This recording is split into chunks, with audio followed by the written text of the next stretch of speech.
Assalamualaikum warahmatullahi wabarakatuh. Perkenalkan, nama saya Yudi Ramadan dari Prodi Sistem Informasi UPBBJ Bandar Lampung. Saya akan mengambil judul itu perkembangan Pancasila dalam konteks sejarah dari masa ke masa, atau bisa dibilang itu Orde Baru. Perkembangan Pancasila pada masa Orde Baru itu dari tahun 1966 sampai 1998.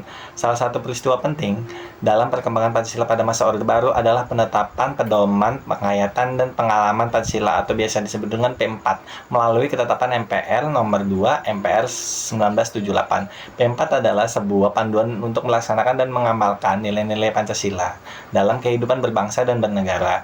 Penerapan P4 ini sangat masif dan indoktrinatif, menjadikannya kurikulum wajib di setiap jenjang pendidikan dan menjadi materi dalam berbagai penataran bagi pegawai dan maupun masyarakat umum. Nilai-nilai Pancasila yang tercermin dalam praktik P4 seringkali digunakan sebagai alat kontrol politik. Pada dasarnya, penetapan dan penataran P4 ini mencerminkan upaya untuk memproyeksikan nilai-nilai dasar Pancasila secara sistematis. Nilai Persatuan Indonesia yang sila ketiga, penataran P4 secara nasional dengan materi yang seragam bertujuan untuk menanamkan identitas nasional tunggal dan memperkuat kesatuan bangsa, mengeliminasi potensi konflik ideologi atau SARA setelah peristiwa G30 SPKI.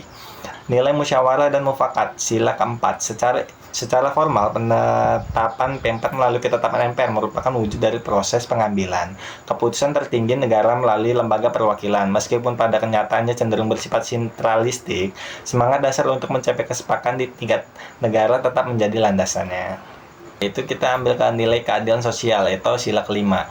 P4 berisi janji dan harapan agar semua lapisan masyarakat dapat hidup berdampingan secara adil dan makmur di bawah naungan ideologi Pancasila. Pemrograman pembangunan yang digalakkan pada masa itu sering dikaitkan dengan upaya mencapai keadilan sosial berdasarkan Pancasila.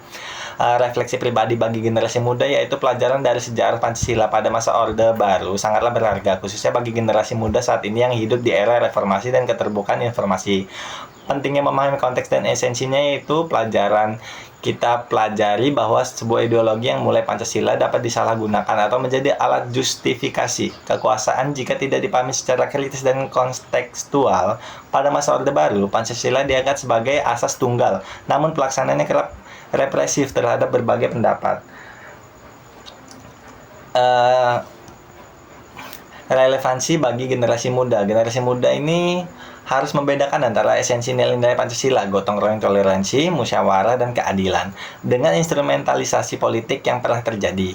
Kita tidak boleh menolak Pancasila hanya karena sejarah kelam penggunaannya, melainkan harus mengembalikannya pada nilai dasarnya sebagai filosofi hidup berbangsa yang inklusif dan terbuka terhadap kritik konstruktif.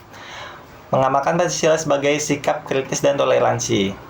Itu penataran P4 yang bersifat indoktrinatif menunjukkan bahayanya kepatuhan tanpa nalar kritis. Ia membatasi ruang diskursif dan pluralisme.